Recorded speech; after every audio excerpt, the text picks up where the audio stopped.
درود بر دوستان عزیز. امشب رفتم غذای هفتگی گربه ها رو گرفتم.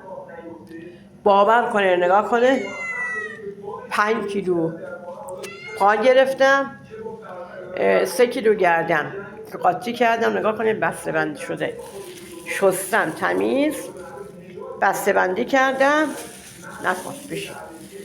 بسته بندی کردم.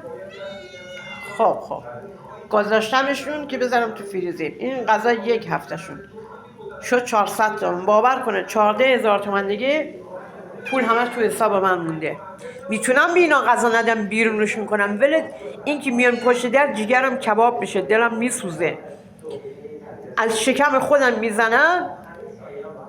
اینه خودم گشنگی میدم، سختی میدم. حتی من 3 ماه مریض دکتر نرفتم، ولی ببینین غذا اینا رو میدم، میگم گناه دارن که اینا گشنه نباشن. خدا ارحم راحمینه، خدا بزرگه. خواهش میکنم سابسکرایب کنید، عضو بشین، لایک کنید. شاید دیدی کانال پیشیام یه روزی داشتن پیش بره، انشالله اینا را من تا وقت زنده ام بتونم ازشون مراقبت کنم. گناه دارم، خیلی گناه دارم به خدا. از دست من همین برمیاد، همینقدر برمیاد. ببینید این برای 1 هفته شونه که رفتم گرفتم 8 کیلو پا و گردن با هم میذارم براشون.